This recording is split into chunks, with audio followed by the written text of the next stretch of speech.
Hello everyone, তো এখন বাজে সকাল 7টা। আমি এখন থেকেই ব্লগটা স্টার্ট করলাম, যেহেতু এটা আমার ডেইলি ব্লগ চ্যানেল। তো ভিডিওটা শেষ পর্যন্ত দেখতে থাকো, আশা করি ভালো লাগবে।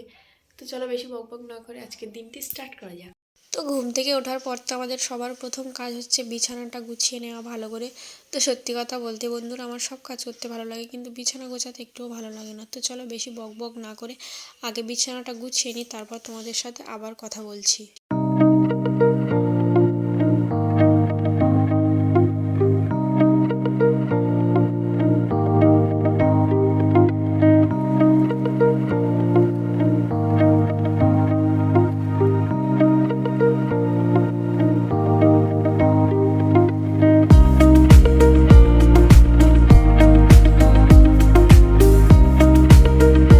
দেখতেই পেলে আমি তাড়াতাড়ি করে ব্রাশটাও করে নিয়েছি, কারণ মা চাটা নিয়ে এসেছিলো।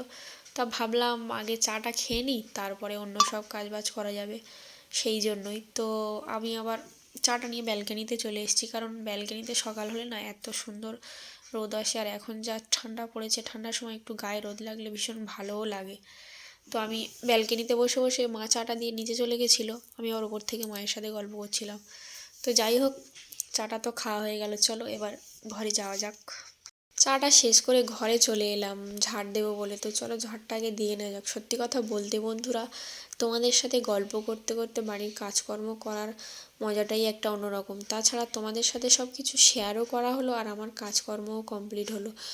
তো চলো আগে ঝাড়টা ঝাঁটাপট দিয়ে নেওয়া যাক।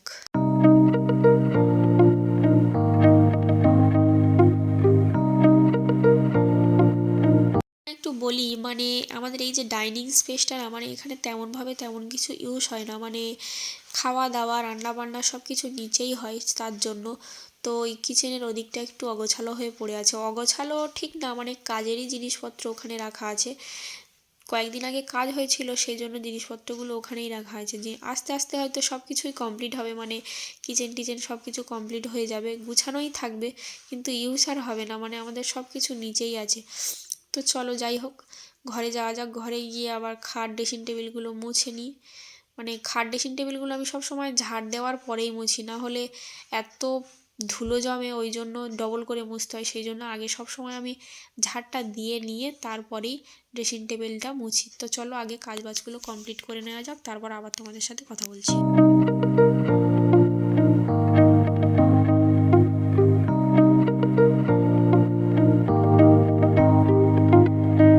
তো ছোট্ট করে একটু ব্রেকফাস্ট করে নিচ্ছি। ব্রেকফাস্ট বলতে বন্ধুরা, আমি একটু ম্যাগি খাচ্ছি, মানে ম্যাগি খেতে আমি ভীষণ ভালো লাগে।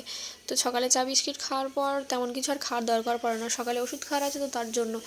তো কয়েকদিন ধরে আমার এত ঠান্ডা লেগে গেছিলো, আমি ঠিক করে শ্বাস নিতে পারছিলাম না, সেই জন্যই। তো তোমাদের সাথে গল্প করতে করতে ওষুধটাও খাওয়া হয়ে গেল। মাঝে একটু নিচে গেছিলাম, সেটা তোমাদেরকে দেখাতে পারিনি। তো চলো এবার স্নান করতে যাবো, আগে স্নানটা করে আসি, ততক্ষণ একটু সিনেমাটিক শট দেখতে থাকো।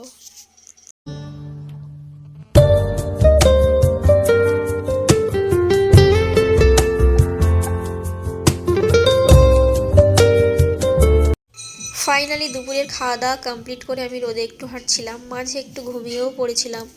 তো তারপর ঘুম থেকে উঠে একা একা ফোন ঘাঁটতে ঘাঁটতে ভাবলাম একটু বাইরের দিকে চলো ঘুরে আসি।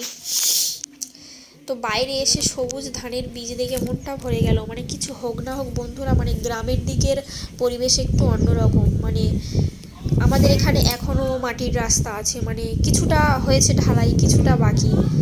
তো ভাবলাম যে তোমাদেরকেও একটু শেয়ার করি। तुमको पाया है तो जैसे खोया हूँ कहना चाहूँ। তো বাড়ি ফিরে আমি ভ্লগটা সন্ধ্যে থেকে আর কন্টিনিউ করতে পারিনি। তো যাই হোক, ও বাড়ি ফেরার পর রাত্রে সবাই একসাথে একটু গল্প করছিলাম নিচে বসে। তারপর রাত্রেবেলার খাওয়া দাওয়াটা সেরে একেবারে দুজন ওপরে চলে এসেছিলাম, মানে সবাই একসাথে খাওয়া দাওয়া করি। নিচে বাবা কাকারা থাকে না, ওই জন্য কেমন একটা লজ্জা করে, মানে প্রথম প্রথম তো। তো যাই হোক, আস্তে আস্তে সব কিছু চেষ্টা করব করার, তোমাদেরকে দেখাবার। তো এই ছিল আজকের ভ্লগ। ভালো লাগলে like comment share and subscribe. Tata.